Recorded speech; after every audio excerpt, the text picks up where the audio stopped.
Hello everyone, welcome to my YouTube channel. इस video में हम अपने लाइट चैप्टर की बैक एक्सरसाइज के क्वेश्चन नंबर 7 से आगे कंटिन्यू करने वाले हैं। इससे पहले हमने क्वेश्चन नंबर 6 तक किया है। अगर आप लोगों ने वो वीडियो नहीं देखी so go and watch that video. Okay, तो चलिए हम स्टार्ट करते हैं। तो 7th क्वेश्चन क्या बोलता है? We wish to obtain an erect image of an object using a concave mirror of focal length 15 centimetre.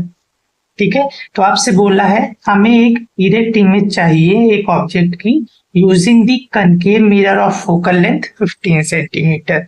ठीक है, तो सबसे पहली चीज कि कनकेव मिरर का जो लास्ट केस था वहीं पर आपकी इमेज इरेक्ट बनी थी। ठीक है, नहीं तो बाकी आप कैसी बनाता है, रियल एंड इन्वर्टेड इमेज बनाता है। What should be the range of the object from the mirror, मतलब कितनी रेंज में आपका ऑब्जेक्ट जो है वो रखा जाए। और what is the nature of the image, image का नेचर बताना है। फिर बताना है इज द इमेज लार्जर और स्मॉलर। ठीक है, तो फिर आगे हम बात करेंगे। तो सबसे पहले हम बात करते हैं अपने कनकेव मिरर की। तो इस तरीके से होता है आपका कनकेव मिरर। ठीक है, अब यहाँ पर आपका ऑब्जेक्ट जब फोकस और पोल के बीच में रखा जाता है तब आपकी इमेज जो होती है वो कैसी बनती है, इरेक्ट। तो फोकल लेंथ कितनी दे रखी है आपको, 15 सेंटीमीटर, यानी यहाँ से लेके यहाँ तक डिस्टेंस कितना है, 15। ओके, तो आपसे पूछा है what should be the range of the object, object कितनी दूरी पर रखा जाए।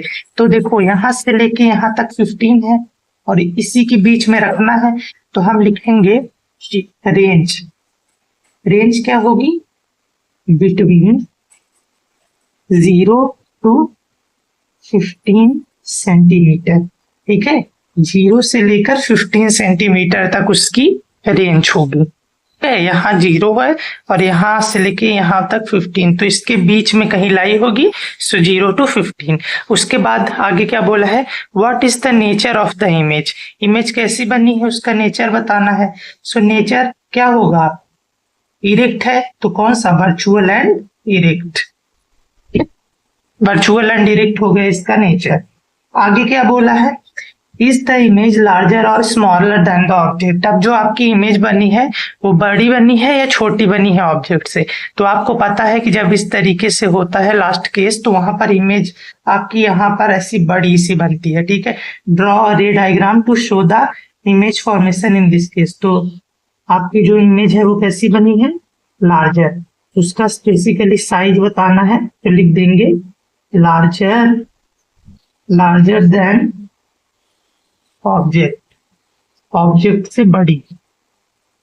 ठीक है, और आगे रे डायग्राम बनाकर दिखाना है तो हम बना देते हैं। यहाँ पर देखिए कैसे होगा, ये है आपका कनकेव मिरर। ठीक है, यहाँ पर है फोकस, यहाँ पर है आपका पोल, यहाँ पर आपका ऑब्जेक्ट रखा जाएगा इसके बीच में। ठीक है, तो सबसे पहली लाइट रे ऐसे आती है प्रिंसिपल एक्सिस के पैरेलल, फोकस से पास हो जाती है। ठीक है, यहाँ पर होता है सेंटर ऑफ कर्वेचर। दूसरी कहाँ से जाती है, इस सेंटर ऑफ कर्वेचर से, तो जैसे जाती है उसी रास्ते से वापस आ जाती है। तो ये यहाँ पर ऐसे पीछे जाकर एक दूसरे से मिलती है, तो इमेज आपकी इस तरीके से बनती है जो वर्चुअल इरेक्ट और इनलार्ज होती है, यानी बड़ी होती है। ओके, तो ये था आपका 7th क्वेश्चन। अब हम आते हैं अपने नेक्स्ट क्वेश्चन पर। नेक्स्ट क्वेश्चन हमारे पास है, name the type of mirror used in the following situations, support your answer with a reason. तो आपको यहाँ पर कुछ सिचुएशंस दी रखी हैं और आपको बताना है किस टाइप का मिरर यूज किया जाता है। ठीक है, और आपको उसका रीजन भी देना है कि क्यों ऐसा होता है। तो सबसे पहला है हेडलाइट ऑफ अ कार, एक कार की हेडलाइट में कौन सा मिरर यूज किया जाएगा।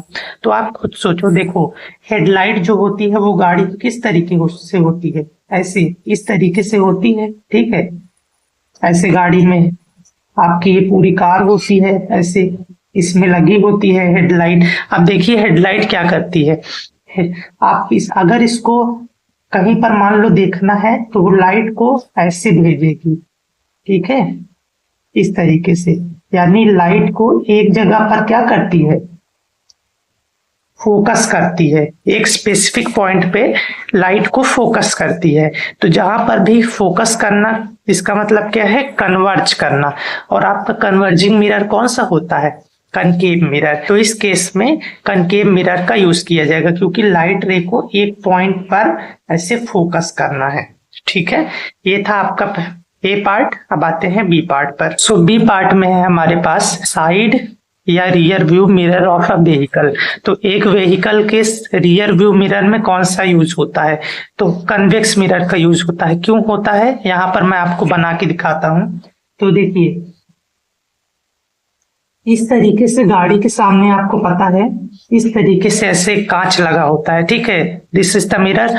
और यहाँ पर क्या होता है, अगर पीछे कोई गाड़ी है, मान लो एक बड़ा सा ट्रक है, तो ये क्या करता है, उसको इसमें दिखा देगा। ठीक है, वो ट्रक पूरा इसके अंदर आ जाता है, चाहे वो कितना बड़ा हो, उसको छोटा करके दिखा देता है। और दूसरी चीज कि पीछे का काफी एरिया कवर करता है, मतलब पीछे की बहुत सारी चीजें हमको इस मिरर में दिखती हैं। ओके, तो यहाँ पर मैं पढ़ के बताता हूँ। So convex mirror is used here because it gives an erect and diminished image of an object providing a wider field of view.